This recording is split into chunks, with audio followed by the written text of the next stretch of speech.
This is Charlie from Fightfast. We got 3 self-defense moves. Let's get right into it.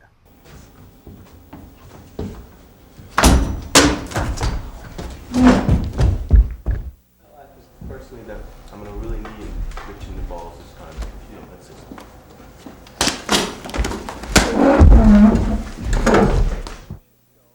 That last combination that we just featured showed against the choke, a simple knee to the groin, and a headbutt.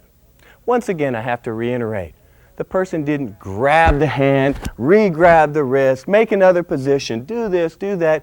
This is the problem with martial arts. Too many things to do. Murphy's Law comes into play. If you keep it simple and keep it within the confines of one of these 8 targets, you'll do real well. Okay, guys, come on in. Now again, you're going to see, instead of doing anything fancy, against a simple grab, go ahead.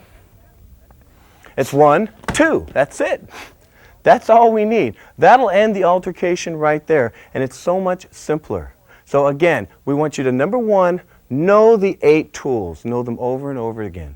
Practice them in the mirror until they become familiar with you. And then grab your partner and do it with the focus gloves, with the equipment training. And eventually you can get it to where we spar it and you can make it functional. There's a progression like anything else. Hey guys, I'm jumping in here real fast. I want to give you some free videos. Go check out the description. We got a link to our free Fight Enders video. It's totally free. In that video, you'll get trained by martial artists, Green Berets, Black Ops, a whole bunch of specialists in the military and martial artists. The video is totally free. The link's in the description. Go check it out. Back to the video. Here we are in the bar, having a pretty typical time, lady and myself, when a potential assailant comes forward. At first, my awareness was very low. I didn't see the individual coming up. He's very big and very strong. Size him up and down, and he walks right up and begins to interfere and molest the lady that I was with. Immediately, he tried to attack me. We step outside, try to grab him. He's big and strong, so his knee comes up to help offset his balance and push him head first into a chair. Angular momentum. Then we went to strike him with a beer bottle. He fell under the table. We finally got a little bit of the beer bottle, and his friend came off the bar to help. Stepped through side kick, hit him with another side kick. As we reach in here, we try to go ahead and finish him. I'd assumed that Remo, the first assailant, was down. Take him into a good choke. Remo started to move. As he moved, my awareness picked up. I thought, about this time, when you take notice, you have to use the barroom to your advantage.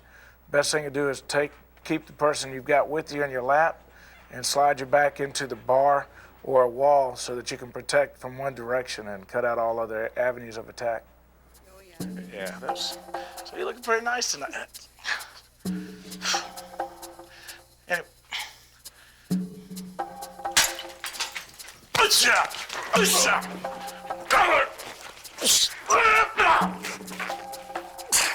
Okay, now that everybody's back on their feet and nobody's dead, I'll recreate that scene you just saw. It was based upon a real scene that's happened in my life.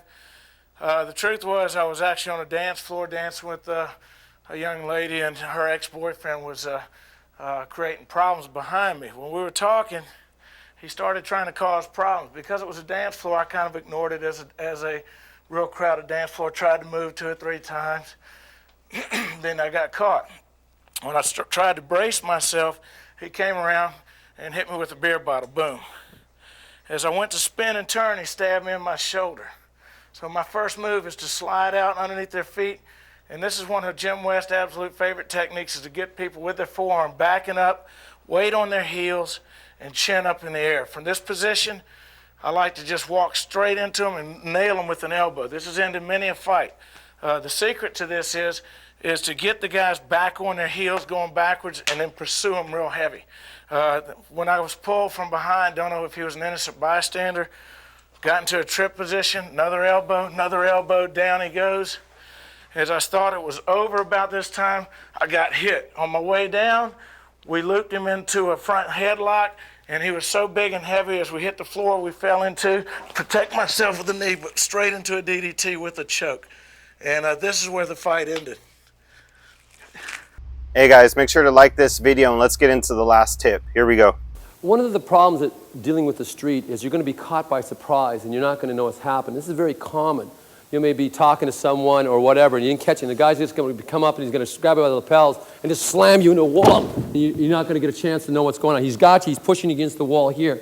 Being a smaller person, of course, again, you see all these techniques. He's pushing hard. He's got strength on you. He's pushing hard. And he's trying to damage you here. And you, again, so many people go into the mindset of fighting the arms, trying to fight the arms from here. Well, again, I can make things work for Jack, but the things you're not going to, you always see twisting and arm bars and stuff, which is absolutely very extremely difficult to do. Anyone that says you're going to do this, they're training in the school and they're working with each other. They're working with each other. This just doesn't happen. This doesn't happen from here. But what happens is he slammed you here. You don't have all the movement that you wanted here, but he's a smaller man. I can work with him. Immediately decide where you're going to be at. Non-life threatening. You can just slap him in the face twice and just get him off. Just get your hands off me. From here. He's not killing me yet, but forget about the arms. Forget about the groin tuck. I never want to be on one foot. Never want to be on one foot. I want to be ready to go. I might have to slip something coming in from here, but you want to see things happening. So say this other guy's starting to come in the picture from this angle over here. He's coming in. He's moving in on you quickly. I've got a problem here. You're going to see what's going to happen, and you're going to look. You're going to look. Never focusing with these kinds of things because I can't deal with the problem coming out. Jack's a smaller man. He lets me get away with a lot more things. I can make certain things work. I can maybe possibly come in with a sweep. But then again, when the real world comes in, step out, Jack, much more violent, much more physical. And again, you're tagging, all of a sudden you're caught. You're going to see a big guy slam you up against the wall here. And this is what's going to happen. He's going to be slamming his fists into you here. If you think, again, you're going to hear me talk about this, he's going to be lifting you up. He's going to be looking good for his friends.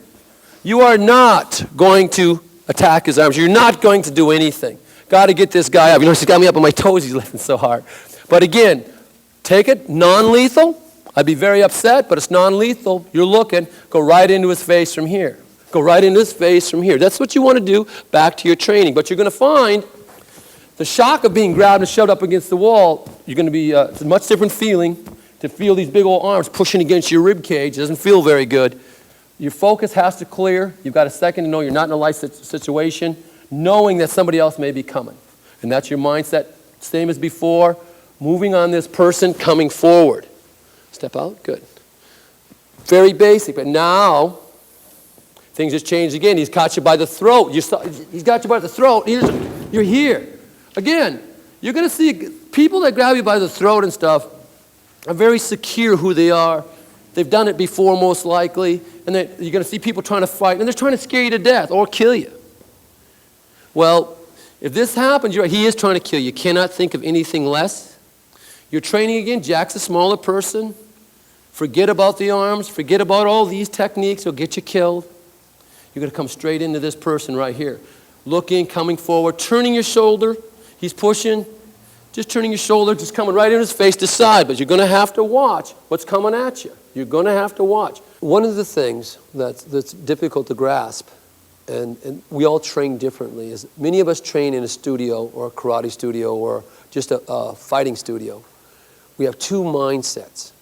One that is for the school, and we take that school mindset out into the street. You cannot do that. Because in a school, we respect one another.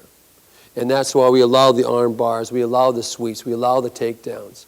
And we make each other good and we don't damage each other. On the street, you do not have that same opportunity because there is no respect, there is no kindness, there's going to be things coming at you in a chaotic way. And that is why you train in a tactical way, not planning any specific drill. So it's very important that you can separate the two different things. As the smaller man comes in, this bigger guy's coming at me to help his buddy. He's choking you to half to death here. As you're looking again, you got that shield. You're going to make your decision because you saw it. You're not going to stand there with all these moves, sitting there throwing people down while this big guy's tearing your head off. This is what's going to happen. You think you're doing all this, you're already dead. This man's on you. You cannot make that happen because you've given up the street mode. As I say, you cannot think that you're fighting one person. You're fighting two or three, and they all have weapons. So that's your mindset. Now, when a big guy like Bob comes on you, It's an ugly feeling. First of all, if you had the mindset to see him coming with his hands up, stop him. Stop him, get right into his face. Again, you saw it happen. He's getting ready to bulldog. Stop him. But most likely that won't happen because you don't walk around looking for people that are going to grab you by the throat. You're going to be talking to someone, all of a sudden, he's by the throat, he's choking you half to death. This is what's going to happen to you. This is what's going to happen to you. And he's choking here, and your mindset's going to go to your hands. Forget it. This is where the weapons come out. This is where the weapons come. Pen's already in his throat. No one survives a pen in the throat. No one. No one. From here. If he had a pen in his jacket, I'd take his pen. Coming forward on this man here. Coming forward on this person. I'd be extremely upset staying with this man. If for some reason he caught me by the throat, boom, he's got locked up and he's got long arms, which Bob doesn't, I can get into Bob's face. You're going to see me shoot up. Never. Here's another. Never. I never do. As soon as I strike his arms, he's going to get madder and stronger. Everything's soft. He's fighting the shadow. This hand is just going to do this. It's going to come up. It's going to let my shoulder turn. He's killing me. The guy's killing me. You're here. Just touch, turn straight into his face. You're letting me back into this man. Mindset again. There's two people. He slammed me up against the wall. I didn't catch it. You got this guy off. You're getting this guy off, but he's a shield. He's a shield. He's got a blade or whatever. Take it to where you have to take it. You must keep that mindset. Maybe there's 3 people or whatever, but you're going to have to look at that. One of the worst things you're going to find, people, big guys, they love to just slam you up against the wall, make you look good, and that fist is going to come up here. You got a half second, folks. You got a half a second, because he hits me with that, it's all over for me. Your mindset is to take the man out. Don't mess with his fist. Is this a move from here? As you're looking, you get ready to throw that punch, you're in his face here. You're just grabbing here, striking as hard as you can. I don't care about, you got a second. He's getting ready to go. You're in his face here. Whatever this is going to be, you're looking at it. You're going to have to move. Don't worry about this. Don't think he throws a punch that you're going to be here. Because now he is just going to crush you. He's going to kill you. And he's going to cock his hand back and punch you 3 or 4 times. And that's what's going to happen. You got to get to here. He throws it up. You'd be right in his face. You're right in his hair. Grab the softest things. Don't sit there and try to wrestle this man. You're not going to do it. Let's go over some misconceptions. He throws a punch. You're going to try knee lifts. I love when people say do knee lifts. People that throw knee lifts, by the way, I've trained the martial arts every day, and I ain't going to do nothing. I'm standing on 1 foot, he's killing me. Can't do that. You got to go with the softest things and to make that work. This is when people attack you. They're not nice. They're not nice. They're ugly. Maybe you're at an ATM machine, and you're standing with your card. All of a sudden, just boom. You know, and if you want something, give it to him. But you don't have time to talk because he's choking your life away. You got to go. You got to go on this person. You got to decide what you're going to do. You want him off, watching for this other person out there. There are no rules. When you work at the training, as you watch this tape, I want you to create scenarios. I want you to come up with ways. Maybe it's happened to you. Maybe it's happened to your friends. Create things that work for you. As this guy grabs you, come up with a way. Maybe something happened to you. Maybe he had you by the stomach here and he had you up here like this. Create something that'll work for you. Maybe this has happened. But please don't fight his strength. Please don't think you're ever going to twist anything. Please don't ever think that you're going to get a joint lock, some kind of a joint lock. It's not going to happen, or an arm bar or a sweep. As long as you avoid those techniques, use what you have around you. Never use his body strength. He's fighting the shadow. He's happy. But I promise you, and you're here, and you're his face going, what the? Because your mindset is to fight the arms. You don't want to fight the arms. Thanks for watching our video lessons here at TRS Direct. Hit the like button down below and consider subscribing to our channel here on YouTube. Hit the bell icon and we'll send you a notification when there's a new lesson available. Thanks again for watching.